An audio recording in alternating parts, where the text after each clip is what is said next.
Buenos días, muchas gracias.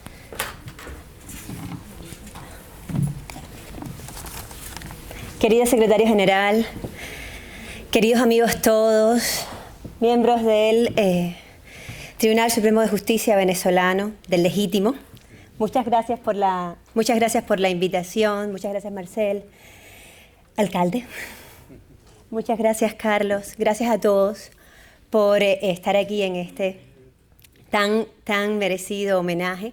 No es sencillo resumir 10 años de servicio público al frente de la OEA del secretario general, así que no lo voy a hacer.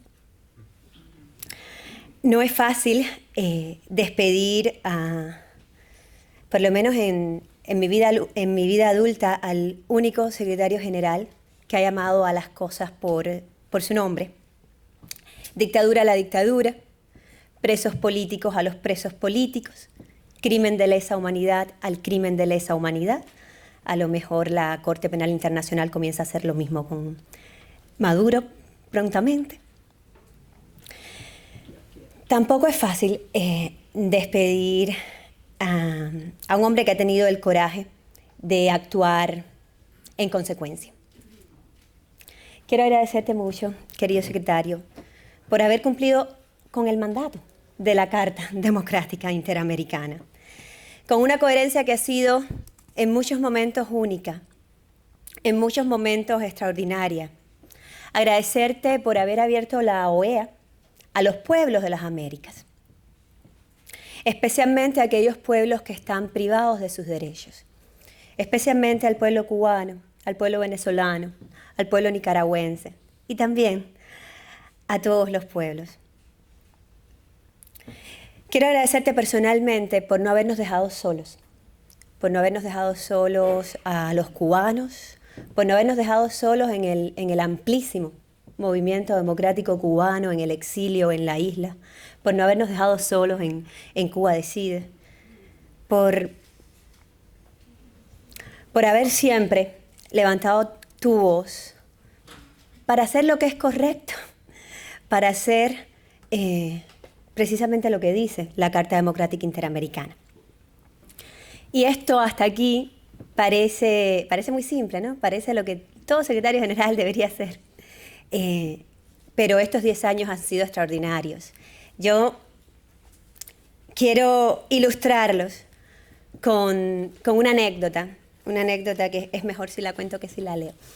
En el año 2016, la Red Latinoamericana de Jóvenes por la Democracia decide inaugurar un premio llamado Osvaldo Payá, Libertad y Vida.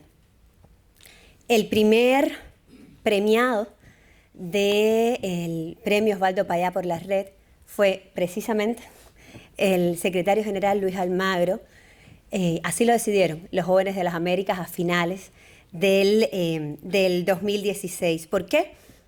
Por su voz inequívoca y alta, exigiendo la liberación de los presos políticos venezolanos en ese momento. Nosotros no conocíamos mucho al secretario general a finales del 2016. Yo recuerdo que fui personalmente a su oficina en la OEA a contarle que los jóvenes de las Américas habían decidido que él era el primer premiado Osvaldo Payá, pero el premio venía con una solicitud especial, y es que el premio Osvaldo Payá solo se recibe en La Habana. Había que ir a La Habana a recibir el premio. No sabíamos cómo iba a reaccionar el secretario, y su respuesta fue: sí, claro, ¿cómo no? Yo mando mi pasaporte y busco la visa. Y así lo hizo. Mandó su pasaporte a la embajada cubana, y ahí empezaron los problemas. Yo nunca me enteré exactamente de todo lo que te dijeron los cubanos cuando tú enviaste su pasaporte, pero solo sé lo que después se hizo público, ¿no? Cómo te acusaron de estar en actividades anticubanas, de poner en riesgo el la política de deshielo entre los Estados Unidos y Cuba, de poner en riesgo el bienestar del pueblo cubano. Y en medio de todo de toda esta situación, nosotros estábamos viajando a La Habana y estábamos invitando al presidente Felipe Calderón, a la exministra de Justicia en ese momento, Mariana Elwin, a todos a participar. Ese día, a primera hora de la mañana, nadie había llegado a mi casa para la entrega del premio Osvaldo Payá. Media oposición en La Habana estaba detenida para que no llegaran. Habían podido entrar unas pocas decenas de activistas y toda la prensa internacional acreditada en Cuba. Esa era la audiencia en la sala de mi casa. Pero 2 horas antes, yo había podido llegar a la embajada checa, que era la única posibilidad que teníamos en ese momento, en el 2016, de conectarnos a Internet. Y había abierto mi correo electrónico para saber quiénes llegaban y quiénes no llegaban. Y tenía un email, que nunca me voy a olvidar, del secretario Almagro, que había estado intentando entrar a la isla desde París con su pasaporte uruguayo, diciendo que no lo estaban dejando viajar. Yo respondí al email con una línea y en ese momento con mucha timidez, diciéndole: secretario, sería bueno denunciar esto. 5 minutos después recibo otra línea. Obvio, la pregunta es ¿cuándo? En ese momento yo no lo entendí, pero lo que estaba en la mente y en el corazón del secretario era cómo denunciarlo sin poner más en riesgo a los cubanos que estábamos dentro y que estábamos intentando hacer la ceremonia. Así que a las 11 de la mañana ese día, cuando en mi casa, en el cerro,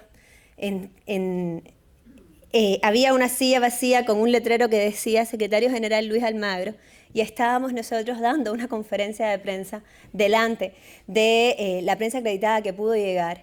El secretario general desde París publicaba una carta dedicada a mí, donde, bueno, llamaba ridículo eso de que una ceremonia de entrega de un premio pusiera en riesgo el bienestar del pueblo cubano o las relaciones entre Cuba y Estados Unidos, donde reafirmaba que, por supuesto, trabajaría como trabajaba con toda la sociedad civil de las Américas, continuaría conectado con la Red Latinoamericana de Jóvenes por la Democracia, donde reconocía el legado y la figura de mi padre y donde se preocupaba especialmente por la seguridad de todos los que estábamos haciendo esta ceremonia.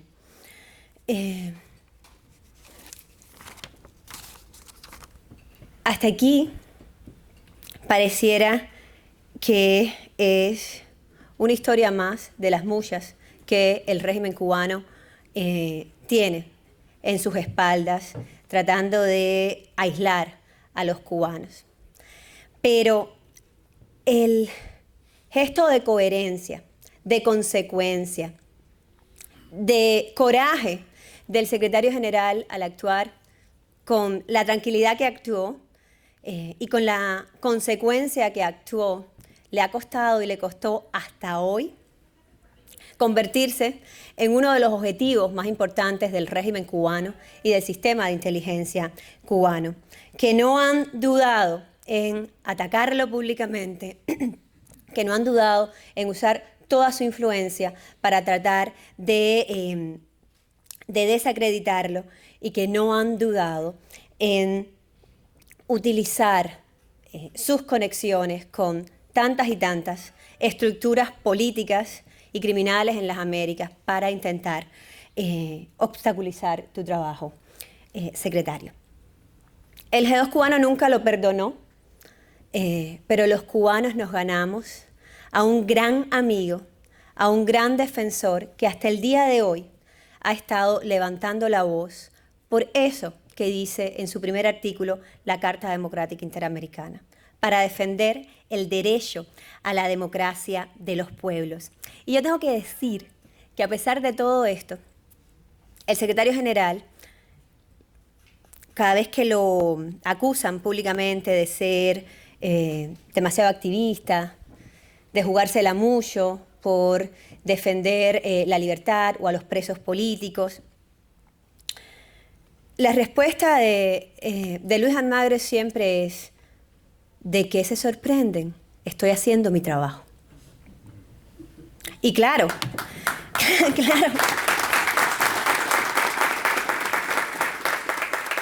claro que está haciendo su trabajo y precisamente parte de su trabajo es traer a los pueblos de las Américas a la OEA, ¿no?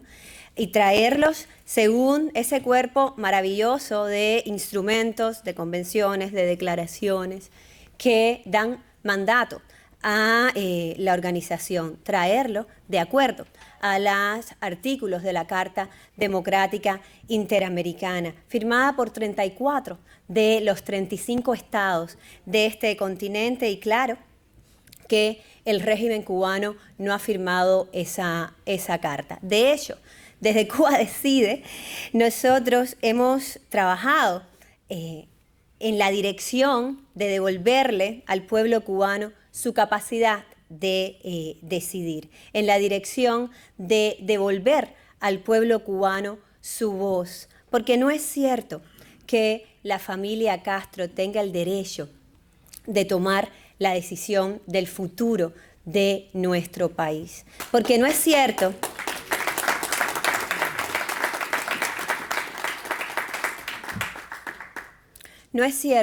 que un grupo de militares que ha estado en el poder por 64 años tenga el derecho de hablar por el pueblo cubano. Por eso nos hemos dado a la tarea no de ser la voz del pueblo cubano, sino de luchar todos los días para que el pueblo cubano tenga voz y pueda decidir su futuro. Por eso queremos que haya elecciones libres en Cuba. Por eso proponemos un camino para cambiar el sistema, tener un proceso de transición y poder convocar elecciones libres, justas y plurales, la ausencia de las cuales es precisamente la razón por la cual el régimen cubano no está en la OEA en este momento. Así que en muchos sentidos, querido secretario, el movimiento democrático cubano, los promotores de Cuba Decide y tú tenemos un mismo objetivo, y es que el Estado cubano vuelva a la OEA, una OEA que ha sido muy atacada, una OEA que ha sido muy insultada, una OEA que tiene todas las herramientas o muchas de las herramientas que nuestros pueblos, incluido el venezolano, incluido el nicaragüense, necesitamos para enfrentar y para salir de las crisis donde estamos. El asunto es que no es suficiente con los documentos. No es suficiente si las mujeres y los hombres y los estados que se sientan en el Consejo Permanente, que están en la posición de tomar las decisiones, no trabajan con consecuencia y no viven con consecuencia. Y por eso, querido secretario, hacer tu trabajo es en realidad extraordinario. Por eso se sorprenden cuando levantas la voz en consecuencia con los artículos de la Carta Interamericana. Por eso se sorprenden y piensan por qué se la está jugando por la libertad de Venezuela, por qué se la está jugando por la libertad de Nicaragua, por qué se la está jugando por la libertad de Cuba. Bueno, porque sí, es cierto, eso es hacer tu trabajo, pero en estos tiempos requiere de un coraje y de una entereza extraordinarias. Y tú las tuviste, y aunque parezca mentira, en estos momentos eso es muy especial y muy extraordinario. Yo sé que tú no querías dejar la OEA sin que antes Cuba fuera democrática. Yo sé que tu objetivo era tener a todos los países cumpliendo con la Carta Democrática Interamericana. No pudo ser por ahora, Pero yo no quiero terminar sin hacerte una promesa. Cuba va a ser libre y va a ser libre pronto.